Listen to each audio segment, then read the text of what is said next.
Firstly, your allies lose a lot of golden XP, which they can only receive by minions. Unless they are clearing your jungle, what they obviously shouldn't do as well. But if you do it, it might lead them to steal your jungle creeps, which are essential for you. Next, there's a problem that you almost gain no benefit from it. The golden XP you gain is so minimal that it's a complete waste of time for you. You get more golden XP from a small jungle creep than from a full wave. So even when you don't give a damn about your teammates, what is a complete wrong mindset by the way, at least give a damn about your own golden XP. Because with this mindset, you really need to be farmed. There's only one exception where you're allowed to touch the minions. And that is after a successful gank, when you want to push the lane together with your teammates. This is your main job as a jungler by the way. Clear the jungle to have as much farm as possible, gank the enemies with your teammates, and secure the objectives. Just to be clear for the beginners, the important objectives are the turrets, the turtle, and the lord. And the enemy's base of course. I'm talking in almost every video about objectives, because I see so many people who are always forgetting them in their bloodlust. I will quickly show you my early jungle rotation now, because it is super important to be on level 4 before the enemy's jungler is. First you're going to clear the blue buff, followed by the Lethal Wanderer. The Lethal Wanderer is really important for multiple reasons. First, it's giving you a small buff. Secondly, it's faster to clear than any other jungle creep. What leads me to thirdly, it decides most of the time which jungler reaches level 4 first. Why?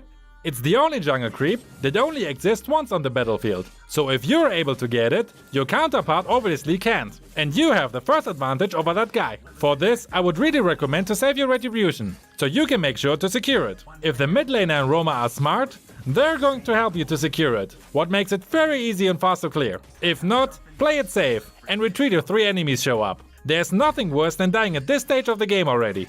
After you hopefully secure the little Pokemon, let's see who understands that reference, you use your full combo on the like button, so this video can spread to more ML players and we are all blessed with better jungler teammates. Thanks for that.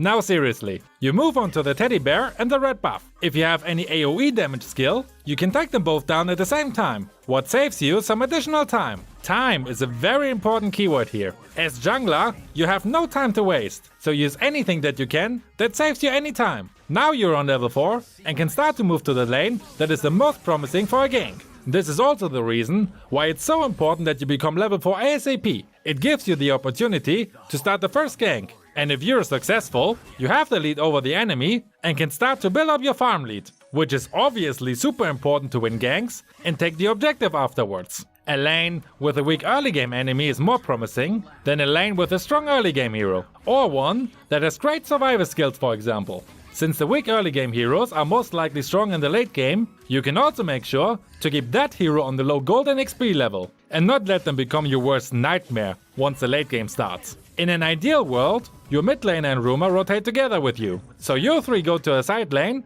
and gank the poor enemy who is still alone. Just be aware, after you kill that poor bloke, the enemy is going to show up, so make sure to not get surprised by them. If you die now, all your hard work would have been for nothing. Also keep in mind that most junglers shine in the early game after reaching level 4, but fall off the cliff in the late game when the big gank starts. So once you're level 4, you have to be aggressive to give your team a huge lead before the late game starts. Now before you continue with the strategy in the game, we also need to talk about what jungler you should pick in which situation. Picking an assassin when the enemy has a bulky jungler and 2 bulky side laners is not ideal, because you can't one-shot any of those. In these situations, you should also pick a jungler that can sustain a lot. On the other hand, if they play with another assassin and a marksman on the side lane, an assassin is a better choice than a fighter jungler. That's why it's a good idea to be one of the last picks, so you can adjust your pick to the enemy. The only exception here is if your hero is a priority pick.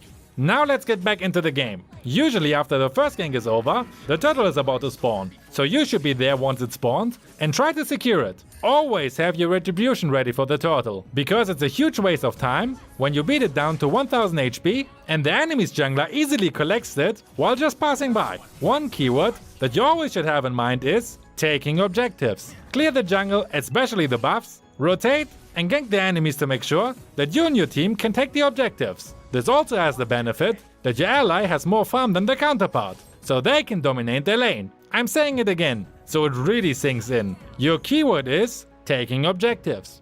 Now, some of you may say that kills are also important, but honestly, they're not.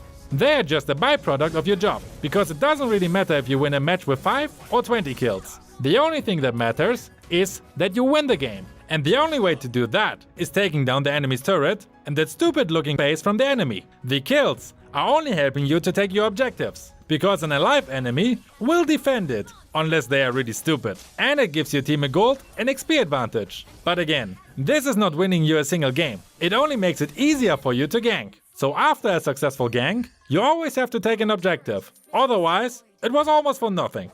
This you basically continue the whole game through. Now it's maybe also a good time to tell you what you definitely shouldn't do. Recklessly diving into your enemies without any backup from your teammates, for example, is a bad idea. As Assassin, you most likely can take down any squishy hero in a 1v1. In a 1v3 though, you can kill maybe 1 or 2 enemies if you're lucky. But afterwards, you're getting beaten down by the other remaining enemies. In the worst case, you can't even take down one with you, and basically just suicide it. So don't do that. You need to be alive for the ganks together with your allies, or when the turtle is up. The opposite of this is to just farm non-stop and not taking part in any ganks. Whenever I see an assassin running around with a KDA of 000 after like 5 minutes, I'm always wondering, what is this guy doing all the time? Are you too scared to engage or what? If you don't feel confident about diving into the enemy with a squishy hero, then you shouldn't pick that role. The keyword here is controlled risk. An example, you play a Saber and hide in a bush in the mid lane. The enemy's mage is clearing the wave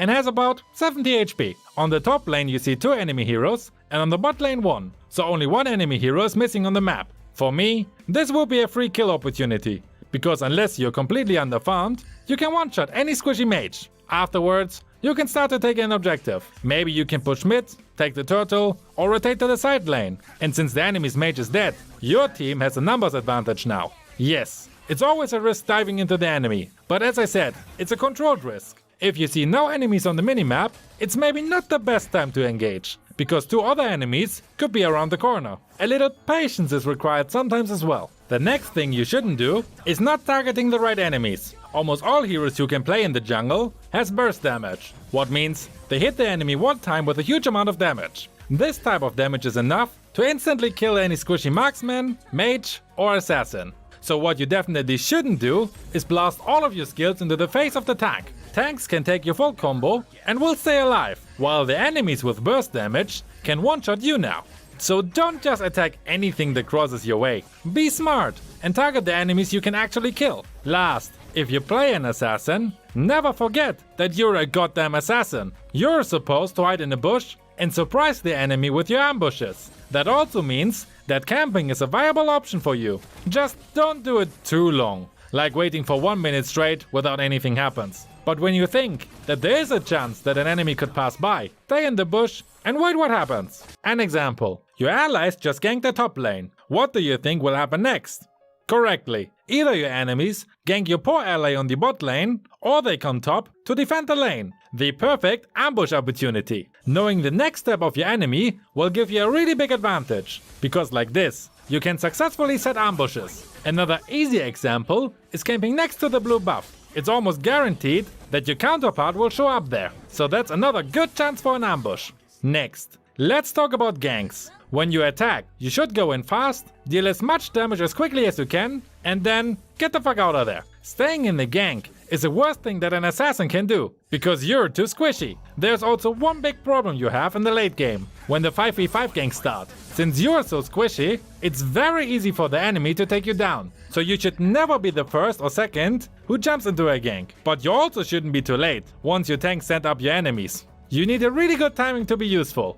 If the enemy has a marksman or another really strong late game hero, that hero should be your focus in any gank from now on, even if it means that you die. Let's say you have a really long game and the enemy has a Layla with a full build, then she must be the one that you try to catch and kill. One good setup from the enemy's tank and your whole team might be dead, because in the late game, marksmen like her deal a crazy amount of damage. You as an assassin though have the tools to take her down. So even if you die after you killed her, it's a trade that is absolutely worth it. About good and bad trades, we also talk in another video of this series. One thing that I haven't mentioned yet is the Lord. And there's also another simple thing that so many assassins doesn't do. You have to be the one that attacks it and stays near it to use your retribution on time. When the enemies try to contest the Lord, you are the last person that should fight the enemies. I saw junglers run off to fight the enemies, while the Lord was already down to like 15% HP. But because of that, the enemy's jungler could just steal it. So really, don't do it. In these situations, you have to stay alive